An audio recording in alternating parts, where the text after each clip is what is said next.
சரி. இன்றைக்கி 1 தெசலோனிக்கர் 3ஆம் அதிகாரம் பார்க்கலாம். ஸோ அதில் பார்த்தீங்கன்னா முதல் 5 வசனங்கள் ஒரு பகுதி, முதல் 5 வசனங்கள் ஒரு பகுதி. அந்த 2ஆம் வசனம் பின்பகுதியை தலைப்பாக போட்டு வச்சுக்கோங்க. தீமோத்தேயுவை அனுப்பினோம். ஸோ அதை வேணும் தலைப்பாக போட்டு வச்சுக்கோங்க. சரிங்களா? தீமோத்தேயுவை அனுப்பினோம் தலைப்பாக போட்டு வச்சுக்கோங்க. சரிங்களா? ஸோ பார்த்தீங்கன்னா முதல் வசனம் வாசிக்கிறேன். ஆகையால் நாங்கள் இனி பொறுத்திருக்க கூடாமல் அத்தனை பட்டணத்தில் தனித்து விடப்படுகிறது நன்மை என்று நினைத்து. ஸோ அந்த இடத்துல பார்த்தீங்கன்னா ஆகையால் அப்படின்னு சொல்லி போட்டிருக்கு. ஸோ ஆகையால் அப்படின்னா அதுக்கு முன்னாடி இது 2ஆம் அதிகாரத்தில் கடைசியில் என்ன போட்டிருக்கு அப்படின்னு பார்த்தீங்கன்னா, நாங்கள் தெசலோனிக்கே உங்களை நாங்கள் பார்க்கணுன்னு சொல்லி நாங்கள் மிகுந்த ஆசையாக இருக்கோம். நாங்கள் எத்தனையோ முயற்சி பண்ணோன்னா சாத்தான் எங்களை தடை பண்ணினா. அப்போ பார்த்தீங்கன்னா நீங்கள் தான் எங்கள் நம்பிக்கை, நீங்கள் தான் எங்களுக்கு சந்தோஷம், நீங்கள் தான் எங்கள் மகிழ்ச்சி, நீங்கள் தான் கிரீடம், நீங்கள் தான் எங்களுக்கு மகிமையாக இருக்கீங்க அப்படின்னு சொல்லி எழுதுறாரு. எங்கள் உயிரே நீங்கள் தான் அப்படின்னு சொல்லி எழுதுறாரு. ஸோ பார்த்தீங்கன்னா நீங்கள் எப்படி இருக்கீங்கன்னு சொல்லி உங்களை பார்க்கணுன்னு சொல்லி ரொம்ப ஆசைப்பட்டோம். அதை பார்த்தீங்கன்னா உங்களை பார்க்க முடியல, சாத்தான் எங்களை தடை பண்ணினா அப்படின்னு சொல்லி எழுதுறார். ஆகையால் ஸோ உங்கள் மேலே உயிரே வச்சுருக்க உங்களை பார்க்கணுன்னு ஆசைப்பட்றேன் அப்படின்னு சொல்லி அதனால தான் ஆகையால். ஸோ அதனால் பார்த்தீங்கன்னா நாங்கள் இனி பொறுத்திருக்கக்கூடாமல் அத்தனை பட்டணத்தில் தனித்து விடப்படுகிறது நன்மை என்று நினைத்து இந்த உபத்திரங்களினாலே ஒருவனும் அசைக்கப்படாதபடிக்கு உங்களை திடப்படுத்தவும் உங்கள் விசுவாசத்தை பற்றி உங்களுக்கு புத்தி சொல்லவும் நம்முடைய சகோதரனும் தேவ ஊழியக்காரனும் கிறிஸ்துவின் சுவிசேஷத்தில் எங்கள் உடன் வேலைகளுமாகிய தீமோத்தேயுவை அனுப்பினோம். ஸோ பார்த்தீங்கன்னா அப்போஸ்தலர் 17ஆம் அதிகாரத்தில் நம்ம பார்க்க முடியும். அப்போஸ்தலர் 17-18 அப்போஸ்தலர் 17ஆம் அதிகாரத்தில் தெசலோனிக்கே பட்டணத்துக்கு போய் அவங்க பிரசங்கம் பண்ணுறாங்க. பிரசங்கம் பண்ணோன்னா அந்த இடத்துல பார்த்திங்கன்னா மறுபடியும் அந்த இடத்துல கலகம் உண்டாகுது. கலகம் உண்டானா அவங்கள பிடிக்க பார்க்குறோம். அங்கேருந்து பார்த்திங்கன்னா பெரோயா பட்டணத்துக்கு வர்றாரு. ஸோ அங்கேயே பார்த்திங்கன்னா அங்கேயே பிரசங்கம் பண்ணுறாரு. அங்கேயே பிரசங்கம் பண்ணான்னா அங்கேயே பார்த்திங்கன்னா அங்கேயே பிரச்சனை ஆகுது. பார்த்திங்கன்னா தெசலோனிக்கேயில் இருக்கிற யூதர்கள் பிரச்சனை பண்ணுறாங்க. பார்த்திங்கன்னா பெரோயா பட்டணத்துலேயும் போய் பவுல் இந்த இடத்துல இந்த மாதிரி பிரசங்கம் பண்ணுறாரு. அதனால் பார்த்திங்கன்னா பிரசங்கம் பண்ணுறாரு, இயேசு கிறிஸ்துவை பற்றி சொல்கிறாருன்னு சொன்னேன்னா அவங்க அங்கேயும் தெசலோனிக்கே பட்டணத்தில் இருக்கிற யூதர்கள் அங்கேயும் வந்துட்டாங்க, பெரோயா பட்டணத்துக்கு வந்துட்டாங்க. ஸோ பார்த்திங்கன்னா சீஷர்கள் என்ன பண்ணுறாங்க, அங்கேருந்து பார்த்திங்கன்னா பெரோயா பட்டணத்துலேருந்து அத்தேனே பட்டணத்துக்கு அவரை அனுப்பிடுறாங்க. அனுப்பும்போது பார்த்திங்கன்னா தீமோத்தேயும் சீலாவும் அங்கேயே தான் இருக்காங்க. தீமோத்தேயும் சீலாவும் அங்கேயே தான் இருக்காங்க. சரிங்களா? அங்கேயே விட்டுட்டு சரி அப்புறமா நீங்கள் வாங்க அப்படின்னு சொல்லிவிட்டு இவரை மட்டும் அனுப்பி வச்சிடறாங்க. இவர் போகும்போது நீங்கள் சீக்கிரம் சேருங்க அப்படின்னு சொல்லி சொல்கிறாரு. பார்த்திங்கன்னா அத்தேனே 18ஆம் அதிகாரத்தில் நம்ம பார்க்க முடியும். அத்தேனே பட்டணத்துலேருந்து மறுபடியும் கொரிந்தி பட்டணத்துக்கு வர்றார். ஸோ கொரிந்தி பட்டணத்தில் தான் தீமோத்தேயும் சீலாவும் ஒரு இடத்துல சேர்றாங்க. சரிங்களா? இந்த உபத்திரங்களால் ஒருவனும் அசைக்கப்படாதபடிக்கு உங்களை திடப்படுத்தவும் உங்கள் விசுவாசத்தை பற்றி உங்களுக்கு புத்தி சொல்லவும் நம்முடைய சகோதரனும் தேவ ஊழியக்காரனும் கிறிஸ்துவின் சுவிசேஷத்துக்கு எங்கள் உடன் வேலையமான தீமோத்தேயுவை அனுப்பினோம். ஸோ பார்த்தீங்கன்னா இவர் இங்கே கொரிந்தி பட்டணத்துக்கு வந்துடுறாரு. கொரிந்தி பட்டணத்தில் ஆனால் இவர் மனசில் எங்கே இருக்குன்னா தெசலோனிக்கேயில் தெசலோனிக்கே ஜனங்கள், தெசலோனிக்கேயில் நம்ம வசனத்தை சொன்ன அந்த ஜனங்கள் எப்படி இருக்காங்க, அந்த விசுவாசிகள் எப்படி இருக்காங்க அப்படின்னு சொல்லி இவரோட எண்ணமெல்லாம் அங்கேயே இருக்குது. ஸோ பார்த்தீங்கன்னா சரி இப்போ நிறையா அவர் ஏற்கனவே அங்கே இருக்கும்போதே சொல்லியிருக்காரு, உங்களுக்கு நிறைய உபத்திரம் வரும். அதனால் பார்த்தீங்கன்னா நீங்கள் உபத்திரத்தில் நீங்கள் பின்வாங்கி போயிடக்கூடாது, இயேசு கிறிஸ்து உறுதியாக பற்றி கொள்ளணும் அப்படின்னு சொல்லியிருக்கார். அதான் சொல்கிறார், இந்த உபத்திரவத்திலே ஒருவனும் அசைக்கப்படாதபடிக்கு திடப்படுத்தவும் புத்தி சொல்லவும் தீமோத்தேயுவை அனுப்பினேன் அப்படின்னு சொல்கிறார். தீமோத்தேயு அனுப்புகிறேன்னு சொல்லி பிளான் பண்ணி அனுப்புகிறார். இப்படிப்பட்ட உபத்திரவங்களை சகிக்க நாம் நியமிக்கப்பட்டிருக்கிறோம் என்று நீங்கள் அறிந்திருக்கிறீர்களே. சரிங்களா? அப்போ கிறிஸ்துவ வாழ்க்கையில் இப்போ இயேசு கிறிஸ்துவ சொன்னார், உலகத்திலே உங்களுக்கு உபத்திரவம் உண்டு, நான் உலகத்தை ஜெயித்தேன். பார்த்தீங்கன்னா திடன் கொள்ளுங்கள் அப்படின்னு சொல்கிறார். ஆனால் பார்த்தீங்கன்னா ஆண்டவர் நம்மளை அப்படியே விட்டு விடுறதில்ல. சரிங்களா? ஆண்டவர் மரண பரியந்தம் நம்ம உங்களோட கூட இருக்கிறேன்னு சொல்லி ஆண்டவர் சொல்லியிருக்கார். உலகத்தின் முடிவு சகல நாட்களும் உங்களோடு கூட இருக்கிறேன், நான் உன்னை விட்டு விலகுவதுமில்லை, உன்னை கைவிடுன்னு சொல்லியிருக்கார். சரிங்களா? ஆண்டவர் கூடயே தான் இருக்கார். சரிங்களா? என்றென்றைக்கும் கூட இருக்கிற பரிசுத்த ஆவியானவர் நம்மோடு கொடுக்குறார். இயேசு கிறிஸ்து நம்மோடு கூட இருக்கிறார். பிதாவான நம்மோடு கூட தான் இருக்கிறார். ஸோ எல்லாருமே நம்ம கூட தான் இருக்காங்க. சரிங்களா? தேவன் நம்மோடு கூட தான் இருக்கிறார். ஆண்டவர் சொல்கிறாரு, நான் உங்களை திக்கற்றவர்களாக விடேன், உங்களிடத்தில் வருவேன். ஸோ எல்லோரும் கைவிட்டாலும் தேவன் கைவிட மாட்டார். ஸோ பிதாவை பார்த்தீங்கன்னா இயேசு கிறிஸ்துவ பார்த்தீங்கன்னா எல்லோரும் கைவிட்டு போனாங்க. ஆனால் இயேசு கிறிஸ்து சொல்கிறாரு, நீங்கள் எல்லோரும் போனாலும் பிதாவுடன் கூட இருக்கிறார்.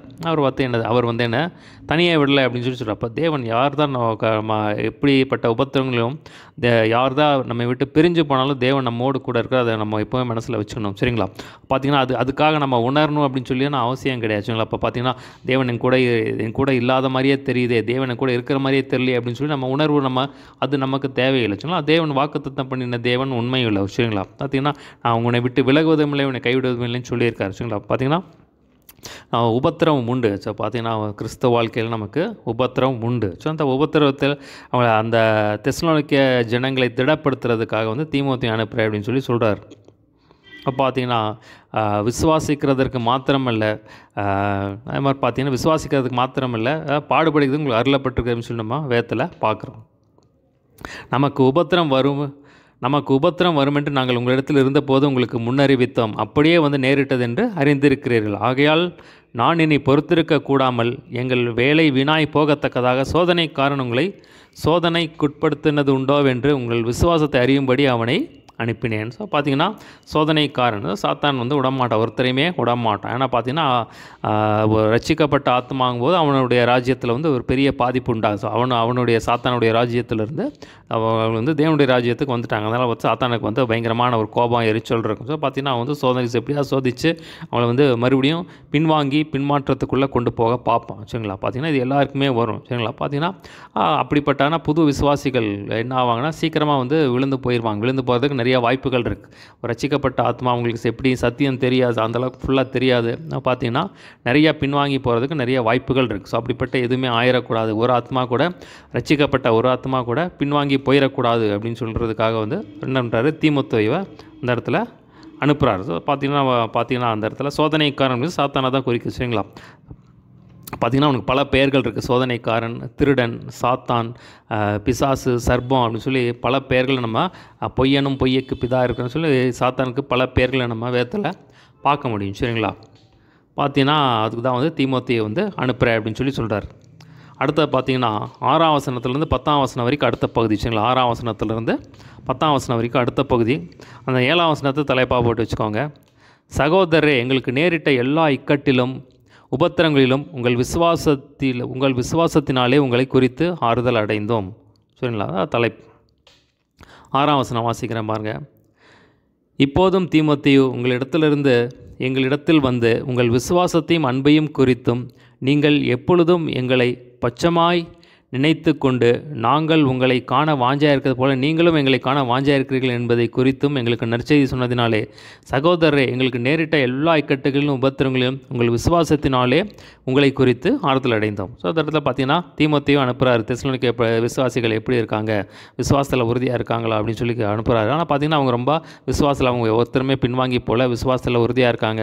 அன்புலையும் அவங்க வந்து நல்லா அன்பில் இருக்காங்க. அதில் பார்த்தீங்கன்னா அதை வந்து ரிப்போர்ட் வந்து சொல்கிறாரு. இந்த மாதிரி வந்து இவர்கிட்ட பவுல்கிட்ட வந்து சொல்கிறார். அதை பார்த்தீங்கன்னா அதனால் பார்த்து இதை கேட்டு ரொம்ப சந்தோஷமாகி போச்சு. இப்போ அவங்க வந்து சத்தியத்தில் தான் நடக்கிறாங்க, விசுவாசத்தில் தான் இருக்காங்க, எந்த உபத்திரம் வந்தாலும் அசைக்கப்படாதபடி இயேசு கிறிஸ்து உறுதியாக பற்றி கொண்டிருக்காங்க அப்படின்னு சொல்லி அந்த ரிப்போர்ட் கொடுக்குறார். தீமோத்தேயு வந்து பவுல்கிட்ட ரிப்போர்ட் கொடுக்குறார் தெசலோனிக்கே விசுவாசிகளை பற்றி. ஆனால் பார்த்தீங்கன்னா அவருக்கு ரொம்ப சந்தோஷமாயிடுச்சு. அதனால் அதை கேட்டு நாங்கள் ரொம்ப ஆறுதல் அடைந்தோம் அப்படின்னு சொல்லி சொல்கிறார். சரிங்களா? நீங்கள் கர்த்தருக்குள் நிலைத்திருந்தால் நாங்கள் பிழைத்திருப்போம். சரிங்களா? நீங்கள் கர்த்தருக்குள் நிலைத்திருந்தால் நாங்கள் பிழைத்திருப்போம். ஸோ ரொம்ப ஒரு முக்கியமான ஒரு வசனம் பாருங்கள். இந்த சொல்கிறார், நம்ம வேதத்தில் பார்க்குறோம், 3 யோவானில் பார்க்குறோம், என் பிள்ளைகள் சத்தியத்தில் நடக்கிறார்கள் என்று நான் கேள்விப்படுகிற சந்தோஷத்திலும் அதிகமான சந்தோஷம் ஒன்றுமே இல்லை. ஸோ இதுக்கு மேலே ஒரு பெரிய சந்தோஷம் ஒன்றுமே இல்லை அப்படின்னு சொல்லி இந்த இடத்துல யோவான் சொல்கிறத நம்ம பார்க்குறோம். சரிங்களா? அப்போ பார்த்தீங்கன்னா ஒருத்தருக்கு 100 ஆடுகள் இருந்துச்சுன்னா அந்த 100 ஆடுகளில் ஒரு ஆடு சிதறி போனாலும் அந்த 99 அந்த நல்ல மேய்ப்பன் என்ன பண்ணுவார் அப்படின்னா அந்த 99 ஆடுகளை ஒருத்தர் ரசத்தில் விட்டுட்டு அந்த காணாமல் போன அந்த ஒரு ஆட்டையும் கொண்டு போய் எப்படியும் சபைக்குள்ளே வந்து சேர்த்தணும் அப்படின்னு தான் சொல்லி பார்ப்பார். ஒரு நல்ல மேய்ப்பன். ஸோ அந்த மாதிரி தான் அவர் வந்து எழுதுறாரு. ஸோ பார்த்தீங்கன்னா எல்லோரும் வந்து கர்த்தருக்குள்ளே இருக்காங்கன்னு கேட்டு சொல்கிறார். அப்போ பார்த்தீங்கன்னா நீங்கள் கர்த்தருக்குள் நிலைத்திருந்தீங்கன்னா, நீங்கள் தேவனை இப்போ உறுதியாக பற்றி கொண்டு இருந்தீங்கன்னா, நீங்கள் பின்வாங்கி போகாமல் இருந்தீங்கன்னா நாங்கள் பிழைத்திருப்போம் அப்படின்னு சொல்லி சொல்கிறார். சொல்லுங்களா? அதை பார்த்தீங்கன்னா 2 கொரிந்தியர் 11ஆம் அதிகாரத்தில் எழுதுறாரு, எத்தனையோ உபத்திரங்கள் இருந்தாலும் ஒருவன் இடறினால் என் மனம் எரியாது இருக்குமோ அப்படின்னு சொல்லி கேட்குறாரு பாருங்கள். அப்போ அந்தளவுக்கு வாஞ்ச வச்சுருக்க, அந்தளவுக்கு உயிரை வச்சுருக்காரு பாருங்கள். அப்போ ஒரு ஆத்மா கூட நான் என்னால் ரட்சிக்கப்பட்ட இப்போ தேவன் ரட்சித்த ஒரு ஆத்மா கூட பின்வாங்கி போகக்கூடாதுங்கிறத அவர் சொல்கிறாரு பாருங்கள். ஒரு ஆத்மா ஒருவன் இடறினால் என் மனம் எரியாது இருக்குமோ அப்படின்னு சொல்லி சொல்கிறார். அப்போ ஒரு நல்ல மேய்ப்பனுடைய குணநாள் அதுதான். பார்த்தீங்களா? ஒரு ஆத்மா கூட ரட்சிக்கப்பட்ட ஒரு ஆத்மா கூட பின்வாங்கி போகக்கூடாது அப்படிங்கிறதுல அவர் ரொம்ப வாஞ்சியாக இருக்கிறத நம்ம இந்த இடத்துல பார்க்குறோம். சரிங்களா? மேலும் நம்முடைய தேவனுக்கு முன்பாக நாங்கள் உங்களை குறித்து அடைந்திருக்கிற மிகுந்த சந்தோஷத்திற்காக நாங்கள் தேவனுக்கு எவ்விதமாய் சோத்திரம் செலுத்துவோம். ஸோ இதை பார்த்தீங்கன்னா இந்த ரிப்போர்ட்டை கேட்டு அவர் ரொம்ப சந்தோஷமாயிடுறார். ஸோ இவ்வளவு அவர் ஏற்கனவே சொல்லிட்டு போயிருக்கார், உங்களுக்கு நிச்சயமாக ரசிக்கப்பட்டிருக்கீங்க, நிச்சயமாக சாத்தான் வருவான், உபத்திரம் வரும்னு சொல்லி நிறையா சொல்லியிருக்காரு. ஸோ அதெல்லாம் கேட்டு அவங்க அப்படியே இருக்கிறனால இவர் அது குறித்து பார்த்தீங்கன்னா ரொம்ப சந்தோஷப்படுறேன் அப்படின்னு சொல்லி ரொம்ப எப்படி நான் தேவனுக்கு சோத்திரம் செலுத்துவேன்னு சொல்லி ரொம்ப ஆனந்த மகிழ்ச்சியாக சொல்கிறார். ஜனங்கள் என்னுடைய பிள்ளைகள் சத்தியத்தில் நடக்கிறாங்க, இயேசு கிறிஸ்துவ உறுதியாக பெற்றிருக்காங்க, விசுவாசத்திலையும் அன்பிலும் உறுதியாக இருக்காங்க, ஒருத்தர் கூட பின்வாங்கி போல அப்படிங்கிற அந்த ரிப்போர்ட்டை கேள்விப்பட்டு ரொம்ப மகிழ்ச்சி, உங்களுக்கு ரொம்ப சந்தோஷமாகி போச்சு. உங்கள் முகத்தை கண்டு உங்கள் விசுவாசத்தின் குறைவுகளை நிறைவாக்கும் பொருட்டு இரவும் பகலும் மிகவும் வேண்டிக் கொள்கிறோமே. ஸோ பார்த்தீங்கன்னா அந்த சொல்கிறார் பாருங்கள். அப்போ உங்கள் விசுவாசம் பார்த்தீங்கன்னா ஒரு சைடு இவர் பார்த்து இவருடைய சரீரம்தான் இங்கே இருந்தாலும் மனசு ஃபுல்லாக எங்கே இருக்குன்னா அங்கே அந்த விசுவாசிகள் மேலே தான் இருக்குது, அவருடைய ஜனங்கள் மேலே தான், அவருடைய விசுவாசிகள் மேலே தான். அவங்களுக்காக சொல்கிறார் பாருங்கள், உங்கள் விசுவாசத்தின் குறைவுகளை நிறைவாக்கும் பொருட்டு இரவும் பகலும் மிகவும் வேண்டிக் கொள்கிறோமே. ஸோ அதிகமான ஜெபம் வேதத்தில் பார்க்குறோம். ஸோ இந்த இடத்துல பார்க்குறோம் விசுவாசத்தின் குறைவு. பார்த்தீங்கன்னா ஒருத்தருக்காக ஒருத்தர் ஜெபம் பண்ணும்போது அவங்களுடைய விசுவாசத்தின் குறைவு நிறைவாகும்னு சொல்லி நம்ம பார்க்குறோம். அதே மாதிரி பார்த்தீங்கன்னா ரோமர் 10:17 நம்ம பார்க்குறோம், விசுவாசம் கேள்வினாலே வரும், கேள்வி தேவ வசனத்தினாலே வரும் அப்படின்னு சொல்லி நம்ம பார்க்குறோம். சரிங்களா? அது ரொம்ப ஒரு முக்கியமான ஒரு காரியம் பாருங்கள். இப்போ உபத்திரம் வரும்போது கண்டிப்பாக எல்லாருக்குமே உபத்திரம் ஒரு உபத்திரம் இல்லாத கிறிஸ்தவ வாழ்க்கை இல்லை. உண்மையாய் தேவனுக்காக நடக்கணும் அப்படின்னா கண்டிப்பாக அவர்கள் உபத்திரப்படுவார்கள். சரிங்களா? இப்போ உபத்திரத்தில் நம்ம எப்படி நடக்கணும் அப்படின்னு சொல்லி சில காரியங்கள் உங்களுக்கு நான் சொல்கிறேன். நான் இப்போ உபத்திரம் வரும்போது நம்ம முதலாக ரோமர் 12:12 பார்க்குறோம். உபத்திரம் வரும்போது முதல்ல கவலைப்படக்கூடாது. சரிங்களா? இப்போ பார்த்தீங்கன்னா மனுஷருக்கு நேரிடுகிற சோதனையே அல்லாமல் வேறு சோதனை உங்களுக்கு நேரிடவில்லை, தேவன் தாங்கத்தக்கதாக அதோட கூடிய தப்பித்து கொள்ளும்படியான போக்கை உண்டாக்குவேன்னு சொல்லி நம்ம வேதத்தில் பார்க்குறோம். சரிங்களா? அப்போ சோதனை வரும். ஸோ சோதனை வரும்போது நம்ம தேவன் கூட தான் இருக்கார். சரிங்களா? அதுதான் நமக்கு பெரிய பலன். சரிங்களா? ஆண்டவர் கூட இருக்கிறார், அதுதான் நம்ம பலன். நம்ம சோதனையின் போது நம்ம தேவனுக்குள்ளே நம்ம தைரியப்படுத்தி கொள்ளணும். பாருங்கள், இப்போ ரோமர் 12:12 பார்க்குறோம், நம்பிக்கையிலே சந்தோஷமாயிருங்கள், உபத்திரவத்திலே பொறுமையாக இருங்கள், ஜெபத்திலே உறுதியாய் தரித்திருங்கள். பார்த்திங்கன்னா உபத்திரவத்தில் நம்ம எப்படி இருக்கணும்னா பொறுமையாக இருங்க அப்படின்னு சொல்லி வேதம் நம்ம சொல்கிறத நம்ம இந்த இடத்துல பார்க்குறோம். இதே காரியம்தான் நம்ம அப்போ அந்த மாதிரி டைமில் நம்பிக்கையிலே சந்தோஷமாக இருங்கள். ஒரு நாள் உபத்திரம் மாறும். சரிங்களா? அப்போ ஒரே உபத்திரம் ரொம்ப நாள் நீடிக்காது. சரிங்களா? மறுபடியும் அதுக்கு ஒரு முற்றுப்புள்ளி ஆண்டவர் வைப்பார். எப்படி யோபுக்கு உபத்திரம் வந்தோடனே அதுக்கு ஒரு முற்றுப்புள்ளி ஆண்டவர் வச்சாருப்பாங்க, அதே மாதிரி ஒரு உபத்திரத்துக்கு ஆண்டவர் ஒரு முற்றுப்புள்ளியை வைப்பார். சரிங்களா? அப்போ பார்த்திங்கன்னா அதே தான் யாக்கோபு 1ஆம் அதிகாரத்தில் பார்த்திங்கன்னா 2-4 வரை, என் சகோதரி, நீங்கள் பலவிதமான சோதனைகளில் அகப்படும் போது உங்கள் விசுவாசத்தின் பரீட்சையானது பொறுமையை உண்டாக்கும் என்று அறிந்து அதை மிகுந்த சந்தோஷமாக இல்லுங்கள். நீங்கள் ஒன்றிலும் குறைவுள்ளவர்களாக இல்லாமல் பூர்ணராயும் நிறைவுள்ளவர்களாயும் இருக்கும்படி பொறுமையானது பூரண கிரியை செய்ய கடவுது அப்படின்னு சொல்லி நம்ம பார்க்குறப்போ பார்த்தீங்கன்னா நீங்கள் பொறுமையாக இருங்க. உபத்திரவத்தில் நீங்கள் பொறுமையாக இருங்க, அப்போ தேவன் கிரியை செய்வார், அப்போ நீங்கள் ஒன்றும் குறைவில்லாமல் எல்லாம் பெற்றுக்கொள்வீங்க அப்படின்னு சொல்லி சொல்கிறார். சரிங்களா? அதே மாதிரி பார்த்திங்கன்னா சங்கீதத்தில் நம்ம சங்கீதம் 34:19 நம்ம பார்க்குறோம், நீதிமானுக்கு வரும் துன்பங்கள் அநேகமாக இருக்கும், கர்த்தர் அவை எல்லாவற்றிலும் ஒன்று விடுவிப்பான்னு சொல்லி நம்ம பார்க்கணும். சரிங்களா? அப்போ உத்தரவை பார்த்து அப்படியே விட்டுறது இல்லை. சரிங்களா? உபத்திரவப்பட்டவங்களோட உபத்திரவத்தை தேவன் அற்பமாக எண்ண மாட்டார் அப்படின்னு சொல்லி வேதத்தில் பார்க்குறோம். சரிங்களா? அதே மாதிரி பார்த்தீங்கன்னா 2 கொரிந்தியர் 4ஆம் அதிகாரம் 17ஆம் வசனத்தில் பார்க்குறோம், அதிவிரைவில் நீங்கும் இந்த லேசான உபத்திரம் அதிகமான நித்திய கனமகிமையை நமக்கு உண்டாக்கும்னு சொல்லி நம்ம பார்க்குறோம். அப்போ உபத்திரம் வரும்போது நம்ம பொறுமையாக இருக்கும். சரிங்களா? உபத்திரம் வரும்போது ஜெபத்தில் நம்ம உறுதியாக தரித்திருக்கணும். தேவ சமூகத்தை நாடி தேவனிடத்தில் நம்ம பொறுமையாக நம்மை காத்துக்கொள்ள நம்ம தெரியணும். அதே மாதிரி பார்த்திங்கன்னா ஒரு நாள் நம்ம பின்வாங்கி போயிடக்கூடாது. சரிங்களா? அப்போ உபத்திரவத்தில் நம்ம பார்த்து பின்வாங்கி போயிடக்கூடாது, முறுமுறுத்தரக்கூடாது. அதே மாதிரி பார்த்திங்கன்னா நம்ம விசுவாசத்தை விட்டு விடக்கூடாது. நம்ம வேதத்தில் பார்க்குறோம், முடிவு பரியந்தம் நிலைத்திருப்பவனே ரட்சிக்கப்படுவான்னு சொல்லி நம்ம வேதத்தில் பார்க்குறோம். ஸோ இதான் பவுல் எழுதுறாரு ரோமர் 8:35-36. உங்களுக்காக வாசிக்கிறேன். ரோமர் 8:35-36. உமது நிமித்தம் எந்நேரமும் கொல்லப்படுகிறோம், அடிக்கப்படும்படி ஆடுகளைப் போல எண்ணப்படுகிறோம் என்று எழுதியிருக்கிறபடி நேரிட்டாலும் கிறிஸ்துவின் அன்பை விட்டு நம்மை பிரிப்பவன் யார்? உபத்திரவமோ, வியாகுலமோ, துன்பமோ, பசியோ, நிர்வாணமோ, நாசமோசமோ, பட்டயமோ, இவை எல்லாவற்றிலும் நாம் நம்மில் அன்பு கூறுகிறவர்களை முற்றும் ஜெயம் கொள்கிறவர்களாய் இருக்கிறோம். பார்த்தீங்கன்னா இந்த இடத்துல நம்ம பார்க்குறோம். இப்போ எதுவுமே கிறிஸ்துவின் அன்பை விட்டு நம்ம பிரிக்க மாட்டாது. ஸோ பார்த்தீங்கன்னா இதுதான் நமக்கு தேவை. இப்போ தேவனுடைய அன்பில் நம்ம நிரம்பிட்டோம்னா பாருங்கள், இப்போ எந்த உபத்திரமும் நம்ம பெருசாக பார்க்காது. அப்போ தேவனுடைய அன்புக்கு முன்னாடி இது இந்த உபத்திரம் ஒன்றுமே கிடையாது, லேஸ். அப்போ தேவனுடைய நம்முடைய அன்புலால் நம்ம நிறச்சிட்டாருன்னா போதும், இல்லை தேவ அன்பில் நம்ம நிரப்பப்பட்டிருந்தால் போதும் பாருங்கள். அப்போ எதுவுமே நமக்கு பெருசாக தெரியும். அப்போ தேவ அன்பு தான் நமக்கு பெருசாக தெரியும் பாருங்க. சரிங்களா? அப்போ நமக்கு ஒரு பெரிய ஒரு மகிமையான எதிர்காலத்தை வைத்திருக்கிறார். சரிங்களா? இந்த பரலோகத்தில் பார்த்திங்கன்னா மகிமையான ஒரு பரலோகத்தை வச்சுருக்காரு. நம்ம கற்பனை பண்ணி பார்க்கக்கூடாத ஒரு இடத்த நமக்கு வச்சுருக்கார். சொல்ல இந்த கொஞ்ச நாட்கள் புகையை போல் பறந்து போகிற இந்த நாட்கள், கொஞ்சம் நாட்கள், அதில் நம்ம கொஞ்சம் சகிச்சு போனோம்னா மகிமையான ஒரு எதிர்காலத்தை பரலோகத்தை நமக்கு நித்தியமாக அவரோடு கூட இருக்கிற ஒரு பாக்கியத்தை தேவன் நமக்கு வச்சுருக்கார். சரிங்களா?